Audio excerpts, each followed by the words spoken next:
Umpisahan na ng maaga ang Christmas shopping dahil ituturo namin sa inyo kung saan mahanap ang mga murang bilihin. Ang inyong pamimili hassle-free na, laking tipid pa. Holiday season na naman, kaya sigurado marami ang naghahanap ng mga produktong swak sa kanilang bulsa. Kaya ngayon, ipapakita namin sa inyo back to back ang mga iba't ibang Best Buy products. Una sa listahan ang Unique Novelties and Toy Store dito sa San Francisco Del Monte, Quezon City. Mula mga laruan hanggang home decors, lahat mabibili sa presyong pakyaw. At di tulad ng ibang mga siksikang wholesale stores, malawak ang kanilang showroom kaya hassle-free ang shopping. Kahit sino naman, welcome to go here para bumili ng wholesale. Lalo na for those na gusto mag-isip ng business, magre-retail or online store. Ganun, lahat. Basta makakuha sila at wholesale prices dito. Bukod sa mga toys at home decors, haven din ito para sa mga naghahanap ng Halloween costume and decors. Sa halagang 100 pesos, may mabibili ka ng scary item dito. Best Buy talaga.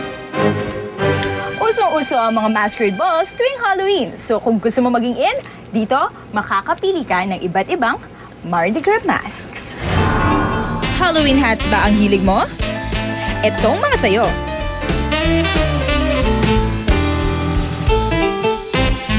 Happy? Sad? Or kahit crazy pa, 200 pesos lang ang halaga ng bawat isa. Pagkatapos ng Halloween, syempre, susunod na ang pinaka-inaabangan nating holiday. Dahil Christmas season na dito sa Unique Novelties and Toys Corporation, marami kang mabibili from garlands, Christmas balls, Christmas trees at marami pa iba sa murang halaga.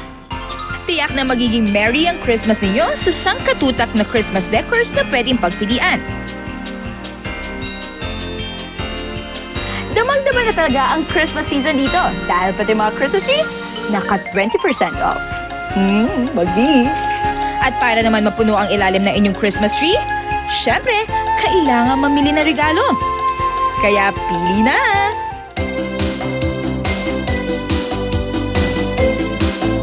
Ilan sa mga interesting na makikita dito, yung mga board games sila tulad nito Sudoku, yung chess, tsaka yung snakes and ladders. Pero with a twist, dahil yung kanilang pamato o yung player tokens ay actually mga shot glass. So mas challenging yung game. Cheers!